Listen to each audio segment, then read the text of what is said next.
ओम शांति। तो आज हट्टी का दिन है 15 और मुरली है 2 नवंबर 1987 की। मुरली की हेडिंग है स्व परिवर्तन का आधार सच्चे दिल की महसूसता। तो जैसे कि हम सभी को मालूम है कि हम सभी जिस संस्था के अंदर है अर्थात प्रजापिता ब्रह्मा कुमारी ईश्वरीय विश्वविद्यालय, तो इस संस्था का जो मेन स्लोगन है सर्व के लिए वो कौन सा है? स्व परिवर्तन से विश्व परिवर्तन। जब हम बदलेंगे तब जग बदलेगा, संसार बदलेगा। तो मुरली चली है स्व परिवर्तन का आधार है सच्चे दिल की महसूसता। और खुद का परिवर्तन कब होता है? जब हमारे अंदर महसूसता की शक्ति है। तो कल सभी ने मुरली सुनी थी जिसके अंदर बाबा ने तन, मन, धन और संबंध, इन 4 शक्तियों के बारे में बताया था। और आप सभी को होमवर्क दिया था कि सर्व शक्तियों की लिस्ट तैयार करनी है कि कितनी शक्तियां होती हैं। तो उसके अंदर सबने होमवर्क करके भेजा। और अभी मैंने सुबह जब 6 बजे सारा होमवर्क चेक किया तो इसके अंदर 96 शक्तियां अंजू बहन ने लिख करके भेजी है। 100 टोटल कितनी है? हाँ, ये लेटी हुई है। टोटल 100 शक्तियां लिख करके भेजी है। तो फिर हम भी देखते हैं 100 शक्तियां कौन कौन सी हो सकती हैं। फास्ट देखेंगे। सहन शक्ति, समाने की शक्ति, सहयोग की शक्ति, सामना करने की शक्ति, समेटने की, सार में रहने की, विस्तार में जाने की, परखने की, निर्णय करने की, महसूसता की, जिसके ऊपर आज की पूरी बोली है। साइलेंस की, संगठन की, एकता की, एकाग्रता की, एकांत की, दृढ़ता की, पवित्रता की, ज्ञान की, दृष्टि की, वाणी की, सेवा की, संतुष्टता की, आत्मिक शक्ति, परमात्म शक्ति, दिव्यता की, साइंस की, धारणा की, स्वराज्य की, ब्रह्म तत्व की, फरिश्ता स्वरूप की, आदि शक्ति, दुर्गुणों को हरने की शक्ति, मोल्ड होने की शक्ति, कंट्रोलिंग, रूलिंग, स्वमान, वरदानों की शक्ति, उमंग की शक्ति, उत्साह की शक्ति, संकल्पों की शक्ति, मौन की शक्ति, अथॉरिटी की शक्ति, दुआओं की शक्ति, योग की शक्ति, समृद्धि की शक्ति, समर्थ्य की शक्ति, निश्चय की, नशे की शक्ति, अमृत वेले की शक्ति, परमात्मा महावाक्यों की शक्ति, सफलता की शक्ति, साक्षीपन की शक्ति, मनन शक्ति, परिवर्तन शक्ति, धैर्यता की शक्ति, निर्भयता की शक्ति, आंतरिक शक्ति, अंतर्मुखता की शक्ति, प्यार की शक्ति, खुशी की शक्ति, दैवी शक्ति, रिगार्ड देने की शक्ति, ग्रहण करने की शक्ति, गुणों की शक्ति, सत्यता की शक्ति, अलौकिक शक्ति, सिद्ध करने की, स्नेह की, ऑर्डर करने की, इच्छा की, कर्म करने की, संतुलन की, शीतलता की, नम्रता की, मन की, विशेषताओं की, निराकारी शक्ति, निरंकारिता की, निर्विकारिता की, बाहुबल की, शासन की, रिकॉर्ड बनाने की, समर्पण की, सकाश देने की, शुद्धता, स्वच्छता की, विश्वास पात्र बनने की, श्रीमत पर चलने की शक्ति, विचार सागर मंथन करने की शक्ति, क्षमा दान की शक्ति, सुख दुख, लाभ हानि, मान अपमान में सम रहने की शक्ति, बेहद के वैराग्य की शक्ति, समाधान स्वरूप बनने की शक्ति,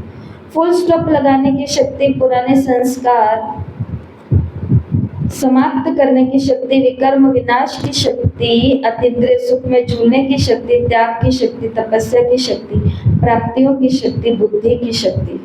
कमाल है ना? वेरी गुड, बहुत अच्छे। कितने देर में किया था ये होमवर्क? आधे घंटा?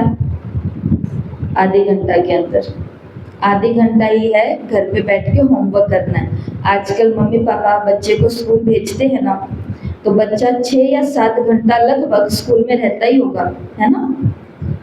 फिर वो स्कूल से आता है, खाना पीना करता है, थोड़ा रिलैक्स होता है, रिफ्रेशमेंट लेता है, और उसके बाद में कपड़े बदली करके फिर उसको 2 घंटे के लिए ट्यूशन भेज देते हैं। लगभग अधिक से अधिक तो यही होता है कि लगभग उसको 1.5-2 घंटे के लिए पढ़ाई के लिए भेज देते हैं या पढ़ाने में उसको लगा देते हैं। हम सुबह मुरली में सिर्फ 30 मिनट ये मुरली का चिंतन होता है, अव्यक्त मुरली का। घर जाकर के सिर्फ आधी घंटा हमें इस मुरली को लेकर के बैठना है। और देखो बुद्धि ऑटोमेटिक ही क्या बनती है, शक्तिशाली बनती है, और दूसरों को भी तो प्राप्ति होती है इसके कारण, हमें भी तो सीखने के लिए मिलता है। आज की मुरली के अंदर यही बातें बाबा ने कही है। 3 प्रकार के बच्चे होते हैं बाबा ने कहा। एक वो होते हैं जो स्व परिवर्तन बहुत सहज और शीघ्र कर लेते हैं, जिनके लिए खुद को बदलना कोई बहुत लंबा काम नहीं है, जो बहुत सहजता से और बहुत शीघ्रता से ये काम कर लेते हैं। दूसरे वो बच्चे होते हैं जो अभी अभी परिवर्तन का संकल्प करेंगे, लेकिन स्वयं के संस्कार व माया और प्रकृति द्वारा आने वाली परिस्थितियों व ब्राह्मण परिवार द्वारा चुकतू होने वाले हिसाब किताब श्रेष्ठ परिवर्तन के उमंग को कमजोर कर देते हैं।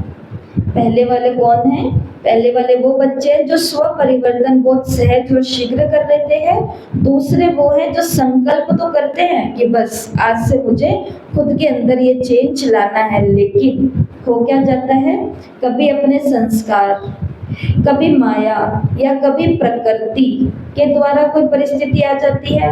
चौथी परिस्थिति क्या आती है? ब्राह्मण परिवार के द्वारा चुकतू होने वाले हिसाब किताब, क्योंकि यहाँ पर भी तो हम सभी के आपस में क्या होते हैं, हिसाब किताब होते हैं। तो उस हिसाब किताब के कारण जो श्रेष्ठ परिवर्तन का उमंग आया था, वो उमंग क्या बन जाता है, कमजोर बन जाता है कि मैं कितना भी बदल लूं पर इनको तो मेरे लिए अच्छा बोलना ही नहीं है। तो वो उस उमंग को क्या कर देता है, कमजोर कर देता है।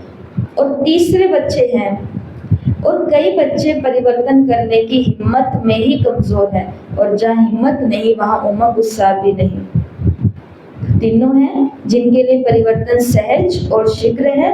दूसरे हैं जो करना तो चाहते हैं, लेकिन कोई ना कोई प्रभाव में आकर के फिर उनका उमंग खत्म हो जाता है। और तीसरे हैं जो बाबा ने कहा अपने को परिवर्तन करने की हिम्मत में ही कमजोर है, जो पहले से सोच लेते हैं ये मुझसे नहीं होगा, तो चेंज ही नहीं करते। तो आज बाबा किन बच्चों को देख रहे हैं? आज बाबा विश्व परिवर्तक बच्चों को देख रहे हैं कि ये मेरे बच्चे संसार को बदलने वाले हैं। तो हर एक स्व परिवर्तन द्वारा विश्व परिवर्तन की सेवा में लगे हुए हैं। सबके मन में एक ही उमंग, उत्साह है कि इस विश्व को परिवर्तन करना ही है। निश्चय भी है कि परिवर्तन होना ही है, अथवा कहें कि परिवर्तन तो हुआ ही पड़ा है, सिर्फ निमित्त। परिवर्तन तो काम तो सारा सच में हुआ पड़ा है, हमको भी महसूस होता है। बस देरी थी हमारे वहां तक जाने की, बस देरी थी हमें वो बोलने की, बस देरी थी। केवल बाबा ने कहा निमित्त बन, सहयोगी सहज योगी बन, वर्तमान और भविष्य को श्रेष्ठ बना रहे हैं। तो याद रखना बाबा किन बच्चों को देख रहे हैं? विश्व परिवर्तक बच्चों को देख रहे हैं। इन बच्चों को बहुत उमंग उत्साह है, क्योंकि इन्हें पता है कि स्व परिवर्तन से ही हम विश्व परिवर्तन का कार्य कर सकते हैं। और ये कार्य तो बाबा ने कहा हुआ ही पड़ा है, सिर्फ निमित्त बन के हम बाबा के सहयोगी और सहज योगी बन अपना वर्तमान भी श्रेष्ठ बना रहे हैं और अपना भविष्य भी श्रेष्ठ बना रहे। कहने का भाव ये संसार को बदलने का जो भी कार्य हमारे द्वारा हो पा रहा है, ऐसा हमको लगता है, पर बाबा जो भी करा पा रहा है उसके अंदर वर्तमान भी हमारा अच्छा है। कारण क्योंकि जो आज की साकार मुरली की बिल्कुल लास्ट लाइन आई थी कि कई सारे उन धंधों की हमें याद ही नहीं आती, उस दुनिया की बातें हमें याद ही नहीं आती। हम लोग सेवा में जाते हैं तो क्या आपस में यही बातें होती हैं कि जब तक यहाँ है तब तक सब भूला हुआ है, जैसे ही बाहर गए तो सब कुछ याद आ जाएगा, यही बात होती है। तो ये तीनों प्रकार के बाबा ने बच्चे बता दिए जो इस कार्य के निमित्त हैं। लेकिन निमित्त होते हुए भी नंबरवार क्यों है? तो नंबरवार है इन 3 कारणों से। और बाबा ने कहा कि देखो, स्व परिवर्तन के बिना विश्व परिवर्तन का कार्य दिल पसंद सफलता नहीं होगी। जब तक हम खुद को नहीं बदलेंगे विश्व परिवर्तन का कार्य तो चलो हम कर लेंगे खुद को बिना बदले। कुछ सेवाएं ऐसी होती है जहाँ पर हम एक्सपर्ट हो जाते हैं, हो जाएंगी वो सेवा, लेकिन उस सेवा से जो दिल पसंद सफलता मिलनी थी हमें, वो मन खुश नहीं हुआ, दिल खुश नहीं हुआ, बस सेवा तो हो गई। इसलिए बाबा ने कहा ये अलौकिक ईश्वरीय सेवा एक ही समय पर 3 प्रकार की सेवा की सिद्धि होती है। एक ही सेवा में 3 सेवाएं एक साथ होती है। एक है वृत्ति, दूसरा है वाइब्रेशन और तीसरा है वाणी। बाबा ने कहा दिल पसंद सफलता कब होती है? जब ये तीनों ही बहुत शक्तिशाली होती है, निस्वार्थ होती है, निर्माण और निमित्त भाव से होती है। चाहे हमारी वृत्ति है, हम कहीं गए हैं, हमारे वाइब्रेशन क्या लेके गए हैं और हमारी वाणी कैसी है, इसके आधार पर हमें दिल पसंद सफलता मिलती है। नहीं तो सेवा तो होती है, अपने को या दूसरे को थोड़े समय के लिए सेवा की सफलता से खुश तो कर लेते हैं, लेकिन दिल पसंद सफलता जो बाप दादा कहते हैं वो नहीं होती। तो दिलाराम की दिल पर यथाशक्ति रिजल्ट नोट तो जरूर होती है, शाबाश शाबाश जरूर कहेंगे, लेकिन बाप की हर बच्चे के ऊपर सदा वरदान की दृष्टि और वृद्धि रहती है। ये बच्चे आज नहीं तो कल सिद्धि स्वरूप बने जाएंगे, लेकिन वरदाता के साथ वो शिक्षक भी है, इसलिए आगे बढ़ाने के लिए अटेंशन देते हैं। ऐसा नहीं कि हमने कोई सेवा की और वो दिलाराम को पसंद नहीं आई, बाबा ने कहा ऐसा नहीं है। सेवा करना अर्थात बाबा की शाबाशी मिलना, लेकिन वो केवल बाबा नहीं है, वो बाबा के साथ साथ कौन है? टीचर भी है, शिक्षक भी है। अगर उसने हमारे इसी तरीके से सेवा के तरीके को शाबाश कर दिया तो हमें तो फिर आदत पड़ जाएगी कि सेवा उतारने की, कि चलो भाई सेवा कर दी, लेकिन दिल खुश करने वाली सफलता, उसके लिए बाबा कहते हैं शिक्षक के रूप में बाबा अटेंशन दिलवाते हैं।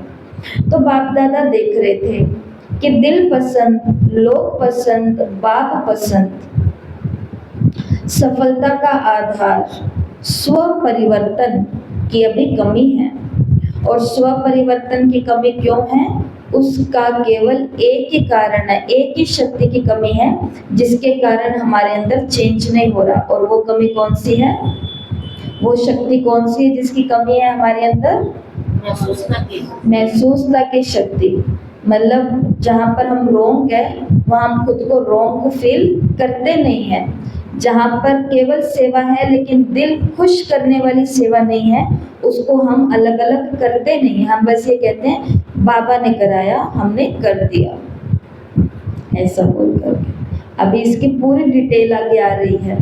तो बाबा ने कहा वो कौन सी शक्ति की कमी है जिसके कारण स्व परिवर्तन नहीं हो रहा है, और वो है महसूसता की शक्ति।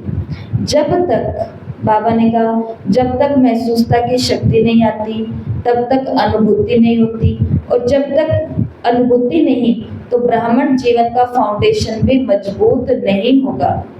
दादियाँ इतनी मजबूत थी, कारण क्या था? महसूस था।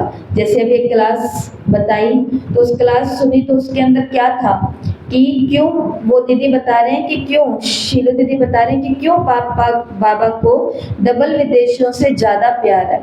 कारण इसका क्या है? तो उन्होंने कहा कि डबल विदेशी ने, कोई भाई ने, कोई दीदी ने विदेश की 2 डबल रोटी खा ली, 2 ब्रेड खा ली, है ना, 2 ब्रेड खा ली, और आज 2 के बदले 3 खा ली, तो भी दादी को लिख करके भेजते थे कि आज मेरे अंदर लोभ का विकार आ गया कि मैंने 2 ब्रेड की जगह 3 ब्रेड खा ली। तो उनके अंदर कौन सी शक्ति है? बहुत ज़्यादा महसूसता की शक्ति है। महसूस हुआ कि मेरे अंदर कौन सा एक ब्रेड मैंने एक्स्ट्रा नहीं खाई। ब्रेड की क्या कमी है? रोटी की क्या कमी है? हमारे घर का आटा, हमारे घर के हाथ, हमारे खुद के हाथ, हमारा चूल्हा, हमारा गैस, हमारा सब कुछ, हमारा पेट, हमारी मर्जी। लेकिन दीदियों को ये, लेकिन उनको क्या था कि दादी को बताना कितना जरूरी है कि मेरे अंदर आज कौन सा विकार आया? लोभ का विकार आया। तो इसका मतलब खुद के ऊपर कितनी आँख है। नहीं तो बताओ या बताओ, नहीं बताओ तो नहीं बताओ। आप अपने सेवा केंद्र पर बैठे हो, हम अपने घर पे बैठे हैं, आप अपना करो, हम अपना कर रहे हैं। और इसी के कारण पहले वाली आत्माओं के अंदर फाउंडेशन उनका बहुत मजबूत था।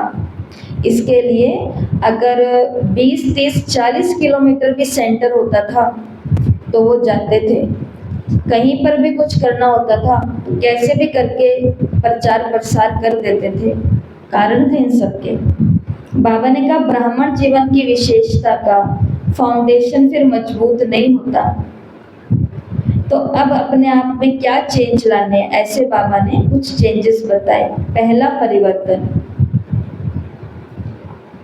तो आदि से अपने ब्राह्मण जीवन को सामने लाओ। सबसे पहला परिवर्तन क्या हुआ? मैं आत्मा हूँ, बाप मेरा है। ये परिवर्तन किस आधार से हुआ? महसूस किया, अनुभव किया, तभी तो परिवर्तन हुआ ना। जब तक महसूस नहीं करते तब तक साधारण रीति से चलते हैं, और जिस घड़ी महसूसता की अनुभूति होती है तो तीव्र पुरुषार्थी बन जाते हैं। तो ढीला ढाला पुरुषार्थ और तीव्र पुरुषार्थ के बीच में भी कौन सी शक्ति है? महसूसता की शक्ति। जब महसूस हो गया कि मैं तो बहुत साधारण रीति से चल रहा हूँ, और उसी घड़ी महसूस कर लिया, तो फिर वो आत्मा क्या हो जाती है? तीव्र पुरुषार्थी बन जाती है।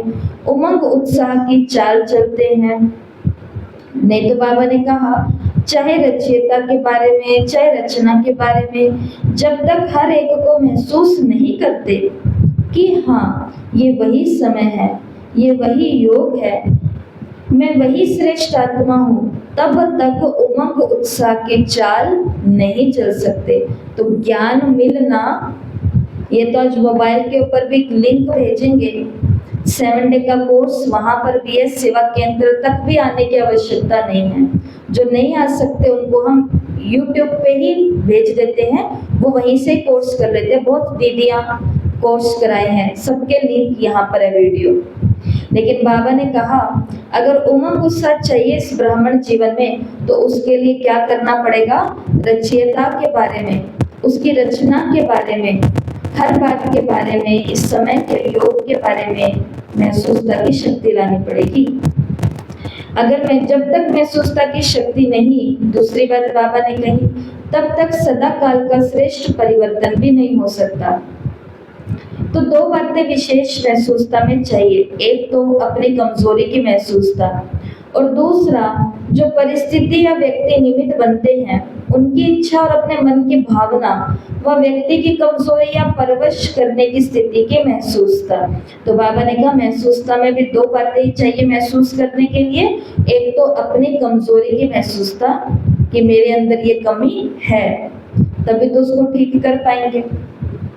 और दूसरी कौन सी महसूसता चाहिए कि जो व्यक्ति, जो परिस्थितियां आ रही हैं, उनके पीछे मेरे मन की क्या इच्छाएं हैं, मेरे मन के क्या भाव और भावनाएं हैं। नहीं तो फिर दोष किस पर लगाते रहेंगे? परिस्थिति पर, व्यक्ति पर, दूसरे पर। इसलिए उसको भी महसूस करना है। ये हो गई है 2 प्रकार की। तीसरी महसूसता है, तीसरी प्रकार की महसूसता है, मन मानता है कि ये ठीक नहीं है, विवेक आवाज भी देता है कि ये यथार्थ नहीं है, लेकिन बाहर के रूप में अपने को महारथी सिद्ध करने के लिए, अपने नाम को किसी भी प्रकार से इस परिवार के बीच कमजोर या कम ना करने के कारण अपने विवेक का खून करते रहते हैं। इस परिवार में, इस ब्राह्मण परिवार में मेरा नाम कम ना हो जाए, मैं कमजोर आत्माओं की लिस्ट में ना आ जाऊं, मैं महारथियों की लिस्ट में रहूं, उसके लिए क्या करते? मन मान रहा है कि ये मैं ठीक नहीं कर रहा, विवेक आवाज दे रहा है कि मैं ठीक नहीं कर रहा, लेकिन फिर भी विवेक का खून कर देते हैं। यहीं पर ही तो होता है। सारी की सारी गड़बड़ियां किस लिए हो रही हैं? आज चाहे एक देश में देखो, चाहे एक घर में देखो, चाहे एक सेंटर पर देखो, किसी भी संगठन में देखो, चाहे वो 2 लोगों का भी संगठन है, तो वहां पर प्रॉब्लम किस बात की है कि मन तो कह रहा है ये काम ठीक नहीं है जो हो रहा है मेरे सामने, लेकिन मेरा महारथीपना कम नहीं होना चाहिए, मैं कमजोरों के लिस्ट में नहीं आना चाहिए, मेरा नाम कम ना हो जाए, क्योंकि अगर इनका पक्ष मैंने लिया या इस बात को ठीक करने की मैंने आवाज उठाई तो बाकी सब लोग किसके विरोध में हो जाएंगे? मेरे विरोध में हो जाएंगे। और इसके लिए व्यक्ति अपने विवेक का भी क्या कर देता है? खून कर देता है। और दूसरी तरफ जिन लोगों ने इतिहास रचा है, चाहे वो राष्ट्र के लिए है, भगत सिंह है, चंद्रशेखर आजाद है, गांधी जी है, जो भी है, जितने भी होके गए हैं, स्वामी विवेकानंद है, आध्यात्मिकता के अंदर रामकृष्ण परमहंस है, जो भी लेखक कवि जो भी होके गए हैं, उन सभी को पता था कि मेरे सामने जो चल रहा है वो ठीक नहीं है। ये उन्होंने महसूस किया, और महसूस करने के बाद में उन्होंने अपने विवेक का खून नहीं होने दिया। इसके लिए लोग आज उनका नाम याद कर रहे हैं। तो भले उस समय कुछ देर के लिए हमारा नाम कमजोरों की लिस्ट में आ जाए तो आ जाए, इतना ही कहेंगे ना। कहने वालों ने कहा है, कितना का इतना ही कहा है कि इनका तो बंद हो गया, इनका तो खत्म हो गया, इनके साथ तो कोई है ही नहीं। बोलने वाले इतने ही बोलेंगे ना। लेकिन अगर हम अपना कर्तव्य ईमानदारी से करेंगे जैसे पहले कर रहे थे, उसमें कोई रुकावट नहीं आने देंगे, तो एक दिन वही लोग आकर के क्या बोलेंगे कि ये तो कहाँ पहुंच गए, ये तो क्या हो गया। लेकिन कम से कम मैंने अपने विवेक का खून तो नहीं किया। और बाबा ने विवेक के खून को दो चीजों से जोड़ा है। एक तो बाबा ने इसको जोड़ा है पाप से। जो लोग अपने घरों में गलत देखते हैं लेकिन फिर भी गलत के लिए महसूसता नहीं लाते, लेकिन अंदर में पता है ये गलत हो रहा है, ठीक नहीं हो रहा मेरे द्वारा। और जो अपने इस समाज के अंदर भी, इन सेवाओं के अंदर भी, इन सेवा केंद्रों के अंदर भी, तो बाबा ने कहा इसको क्या कहेंगे? पाप ही कहेंगे। बेटी की शादी होती है तो मोहल्ले वाले पशु को खिलाते भोग लेते हैं, तो वही मोहल्ले वाले बाद में उनके घर का तमाशा देखते हैं। तो ये क्या हुआ? कुछ गलत उनको समझाओ और प्यार से रखो। ये वैसे भी कितना बोलता है, इसके ऊपर कोई कंट्रोल है हमारा? तो क्यों ना इसको सही दिशा की तरफ लगाएं। जब हमको बुद्धि की शक्ति मिले, सुनी ना शक्तियां, जब हमको बुद्धि मिली है, एक तो वो इंसान होता है इस दुनिया में जिसको कर्मों के अनुसार, इस ड्रामा अनुसार अच्छी बुद्धि नहीं मिली। और अच्छी बुद्धि मिलने वाले लोग भी अगर अपनी बुद्धि को ब्लॉक करके रखेंगे तो फिर तो उन्नति होगी कि अधोगति होगी? तो गिरेंगे ही, और गिर रहे हैं। घर के घर, परिवार के परिवार, धार्मिक स्थान पे गिर रहे हैं। उसके पीछे का कारण क्या है? हम ही है, क्योंकि हम अपने विवेक का खून कर रहे हैं। जो सही है वो गलत हो रहा है, और हमारी आत्मा कह रही है ठीक नहीं हो रहा है इनके साथ, लेकिन फिर भी किसके पक्ष में खड़े हो जाते हैं? कारण क्योंकि मेरा नाम महारथियों की लिस्ट से बाहर नहीं आना चाहिए, मेरा नाम खराब नहीं होना चाहिए। तो हमको तो यही लगता है कि एक ही बार नाम खराब होगा, पर चमकेगा तो मरने के बाद भी चमकेगा। जैसे दादियां, रॉन्ग तो रॉन्ग, राइट तो राइट। एक तो बाबा ने विवेक के खून को कहा पाप करना, और इसकी तुलना बाबा ने महापाप से भी की। कौन सा होता है महापाप? आत्मघात, जीव घात करना, जिसको आत्महत्या बोलते हैं। तो बाबा ने कहा जैसे कि कोई आपघात करता है ना, वो महापाप है, वैसे ही ये भी पाप के खाते में जमा होता है।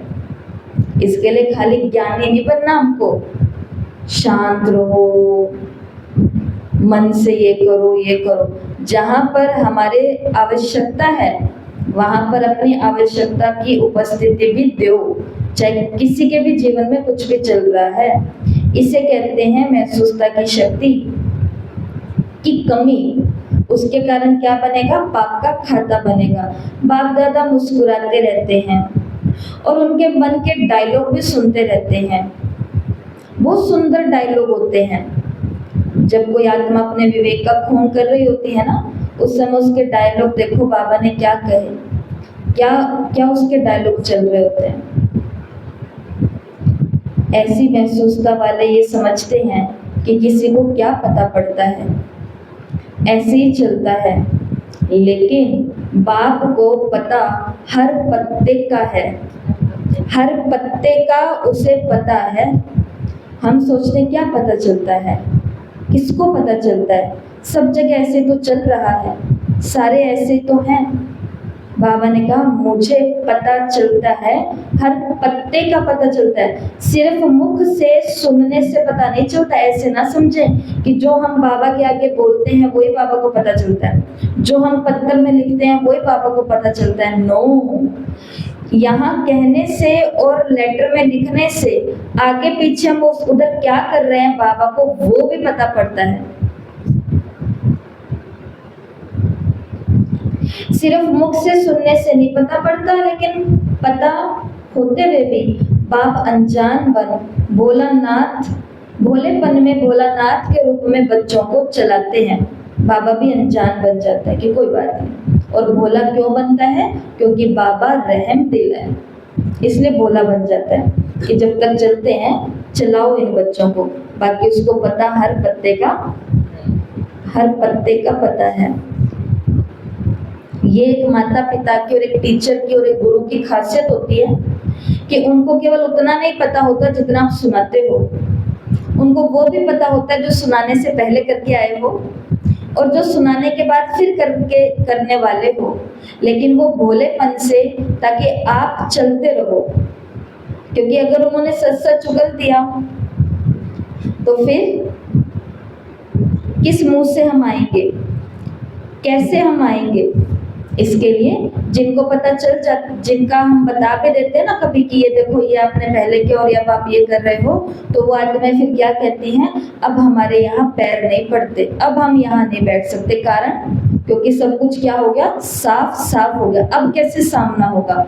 इसके लिए बाबा चाहता है कि मेरा कोई बच्चा भी पुराने संसार में ना जाए अपने इस भोलेपन के कारण, इस अनजान पने के कारण।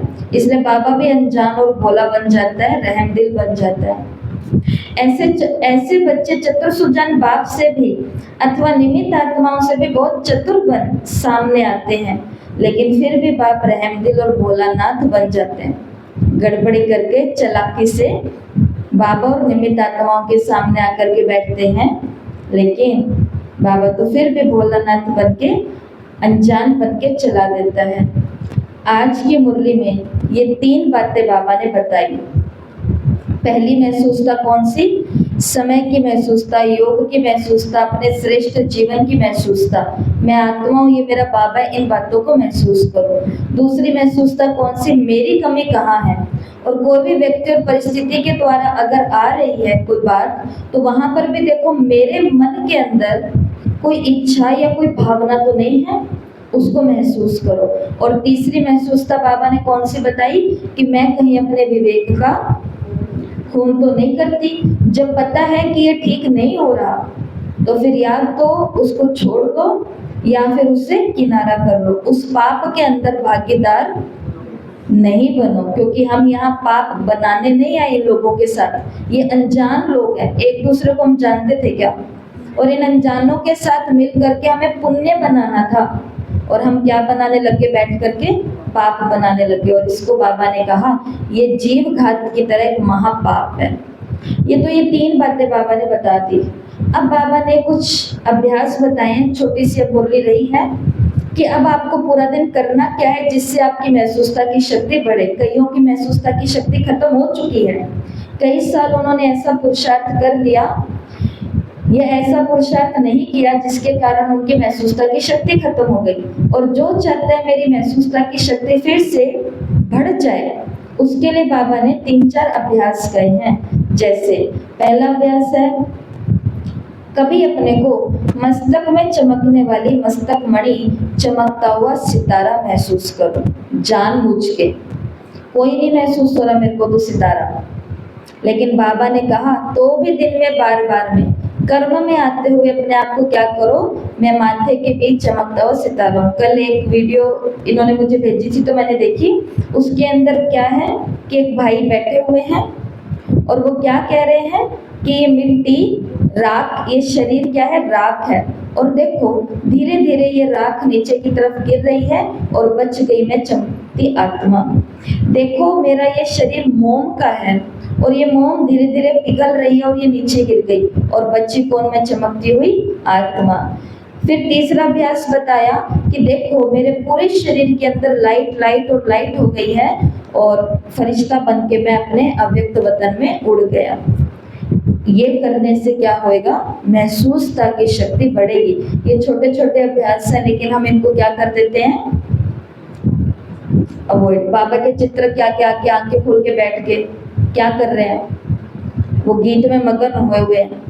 हमारी दीदी से बात हुई तो उन्होंने बोला कि हम तो गीत वाला कमेंट्री वाला योग करते ही नहीं है, हम साइलेंस वाला योग करते हैं जहाँ पे पता तो चले कि हम बातें क्या कर रहे हैं बाबा के साथ में। तो उस समय क्या करना है? पहला अभ्यास कि अपने आप को मस्तक मणि या चमकने वाला सितारा महसूस करो। दूसरा, अपने आप को ब्रह्मा बाप का सहयोगी माना राइट हैंड, ब्रह्मा बाप की भुजा के रूप में अनुभव करो कि बाबा के सारे कार्य सिद्ध करने वाला कौन हूँ? मैं हूँ। सब सेवाएं देखने वाला कौन हूँ? मैं हूँ। सारे पुण्य और श्रेष्ठ काम करने वाला कौन हूँ? मैं हूँ। तो कभी ये महसूस करो और कभी अव्यक्त फरिश्ता स्वरूप को महसूस करो। ये 3 बाबा ने बताए। ऐसे महसूसता की शक्ति से बहुत अनोखे और अलौकिक अनुभव करो। अब ध्यान से सुनना, ये बात मैं कह रही थी बहुत ध्यान देने वाली है। एक ही लाइन है, बिल्कुल छोटी सी और बिल्कुल लास्ट की लाइन है। सिर्फ नॉलेज की रीति से वर्णन नहीं करो, महसूस करो। नॉलेज की रीति से खाली वर्णन नहीं करना कि मैं आत्मा हूँ, चमकता हुआ सितारा हूँ, उसको महसूस करो। मैं फरिश्ता हूँ ये खाली बताते मत रहो सबको, बाबा ने कहा इसको महसूस करो। महसूसता की शक्ति को बढ़ाओ तो दूसरी तरफ की कमजोरी की महसूसता स्वतः स्पष्ट होगी कि मैं कहाँ कमजोर हूँ, वो अपने आप सामने आ जाएगा। शक्तिशाली दर्पण के बीच में छोटा सा दाग भी स्पष्ट दिखाई देता है, तो फिर आप उसको परिवर्तन कर लेंगे। सिर्फ गिनती करके खुश ना हो कि हाँ ये भी शक्ति है, ये भी शक्ति है, लेकिन स्व प्रति, सर्व प्रति, सेवा प्रति हर कार्य में इनको लगाओ। तो जिन्होंने काम में लगाया है शक्तियों को, उन लोगों को सोचना भी आता है कौन कौन सी शक्तियां हैं और क्या क्या है, और अपने साथ बैठ करके उसका चिंतन भी करना होता है। बाबा ने कहा अपने औरों और सेवा के प्रति इन शक्तियों को लगाओ। कई बच्चे कहते हैं कि बाप यही काम करते रहते हैं क्या? कि बाप यही काम ही करते रहते हैं क्या? लेकिन बाप क्या करें, साथ तो ले ही जाना है ना। भाई बाबा क्या काम करते रहते हैं कि आज ये कमी हमारी बता दी, ये करो तो तुम और अच्छे बन जाओगे। वो हम कर लेंगे तो कहेंगे ये और कर लो तो और अच्छे बन जाओगे। फिर हम कुछ और कहेंगे तो कहेंगे ये कमी अभी भी तुम्हारी पड़ी है, इसको भी निकालो फिर और अच्छे बन जाओगे। तो बच्चे कहते हैं बाबा को यही काम है क्या? तो बाबा कहते हैं क्या करूं, इनको साथ तो लेकर के जाना है ना। आत्मा परमात्मा का ज्ञान देते देते दाखना और सारी शक्ति सबको बहुत सासी बनना है, चंद्रवंशी बनना है। सत्संग के लिए जाते हैं, उनको बहुत अच्छा लगता है 45 मिनट का सत्संग, और लास्ट में बहनें बोल देती हैं कि हमारा 7 दिन का कोर्स भी होता है, उसके अंदर आपको और बातें पता चलेगी, फ्री में होता है। तो वो कहते हैं आपको कहीं नहीं जाना, 7 दिन आपको यहीं आना, आपकी बुकिंग यहीं पर ही है। ये लो जी गई। 7 दिन के कोर्स के लास्ट में फिर दीदियां बोल देती हैं कि देखो अभी तो 7 दिन में कोर्स ही नहीं पूरा हुआ, अभी तो बहुत सारी बातें बाकी हैं। तो फिर वो कहते हैं हमको और बातें सुनाओ और रुक जाओ। अब रुके कैसे, एक ही जगह पर तो नहीं हो सकता। फिर क्या आइडिया देती हैं बहनें कि हाँ जी माता जी आप बिल्कुल अच्छी राय है, सबको फायदा होना चाहिए। आप अपने घर घर में सत्संग रखाओ, आपके घर में बहनों के पगफेरे भी हो जाएंगे, सत्संग का सत्संग हो जाएगा और 1 दिन का नया कोर्स हो जाएगा। आइडिया कैसा लगता है उनको? जबरदस्त लगता है। करते कराते एक दिन दीदियां महीने 2 महीने के बाद अपने साथ में कोर्स की किताब के साथ में एक मुरली ले जाती है और कहती है ये मुरली होती है, ये हम लोग भी रोज सुबह सुबह पढ़ते हैं, हमारी क्लास से होती है। ऐसे करते करते वो मुरली तक आ जाते हैं, फिर कोई ना कोई धारणा तक आ जाते हैं, फिर कोई ना कोई महान धारणा तक आ जाते हैं, फिर मधुबन की टिकट कटाने की बारी आ जाती है। ऐसे करते करते फिर बाबा अव्यक्त मूल्य में पकड़ लेते हैं, अभी भी तुम्हारे अंदर ये कमी है। शुरुआत कहाँ से हुई थी? बस यहीं से कि इन लोगों को देखना अच्छा लगता है, इन लोगों के साथ बैठना अच्छा लगता है, इन लोगों से ज्ञान सुनना अच्छा लगता है। देख लो, कोई लोग ही हमें अच्छे लगे सुनने के लिए, केवल अच्छे लोगों से सुनने की इच्छा ने हमको किससे मिला दिया? भगवान से मिला दिया। इसके लिए इन अच्छे लोगों को अल्लाह लोग कहा जाता है, जो भगवान से मिलाने का काम करते हैं। तो फिर आगे चल करके हम भी अच्छे बन जाएंगे, तो ये तो नहीं बोलेंगे ना कि ये क्या काम करते हैं, बाबा ने हमें चुना, बाबा ने हमें जोड़ा, बाबा ने हमारा किया। ऐसे करके उनका डिसरिगार्ड भी नहीं करना है। ठीक है। शिव बाबा ने क्या कहा कि बच्चे कहते हैं कि बाबा का ये काम है क्या? तो बाबा ने कहा क्या करे बाबा, साथ तो ले ही जाना है। जब साथ ले ही जाना है तो साथी भी तो ऐसे चाहिए ना। अब बाबा ने दो चॉइस दे दी, साथी बन के जाना है या बाराती बन के जाना है। बाराती बन के जाना है तो कुछ अपने को करने की आवश्यकता नहीं है, बढ़िया अपनाओ, पढ़ो, सब कुछ करो, वो ले जाएगा, सबको लेके जाएगा। तो यहाँ नहीं आएंगे मुरली में, वो भी जो दुनिया में बैठे हैं वो उनको भी लेके जाएगा, किसी को नहीं छोड़ेगा। जो ये कहते हैं ना तुम्हारी मुरली सुनने वाले देवता बनेंगे क्या, वो जाएंगे शिव की बारात में। हमको बाराती बनना है कि साथी बनना है? साथी। आप साथी हो या बाराती हो? साथी। क्योंकि पीछे पीछे आने वाले तो ढेर होंगे, उनके लिए तो कोई बात ही नहीं है। लेकिन जो साथी होगा वो समान चाहिए, एक जैसा चाहिए। बारात में तो बारात भी तो बहुत बड़ी होगी, शिव की बारात तो मशहूर है। बारात तो वैरायटी होगी, लेकिन साथी तो ऐसे चाहिए। ऐसे कैसे? समान। जैसे इधर भी जब रिश्ता करते हैं तो हाइट, रंग रूप, जाति, गुण, 36 ये सब समानता देखते हैं कि नहीं देखते? कोशिश तो यही करते हैं ना, है ना? कोशिश तो ये करते समान होने चाहिए। शिव बाबा से ही ये सब कुछ निकला है, क्योंकि बाबा ने यहाँ अपने साथियों को कैसा बनाया? अपने समान बनाया। ये आज की मुरली है। तो सभी को ये मुरली पूरी पढ़नी है, क्योंकि आगे स्टेट जोन से पार्टियों से मुलाकात है। और दूसरी बात, सभी ध्यान से सुनना, आज से रोज का एक ही होमवर्क रहेगा डेली। इस भट्टी में भी और अगली भट्टी भी जो होगी वो एक ही होमवर्क होगा कि रोज की मुरली घर पे रात को पढ़ेंगे हम, फिर अगले दिन सुबह यहाँ सुनेंगे हम, और घर जा करके एक बार इसको पढ़ के हर एक मुरली में से, फुल मुरली में से, पार्टियों से मुलाकात, दादियों से मुलाकात, मधुबन निवासियों से जो भी है, पूरी मुरली के अंदर से 20 पॉइंट रोज सबको निकाल करके ग्रुप में भेजना है। रोज का ये अब एक ही होमवर्क रहेगा। पसंद है सभी को? क्योंकि अभी सेवाएं हैं तो उसके कारण अब रोज का यही होमवर्क है। ऐसे चलेगा एक बारी। ओम शांति।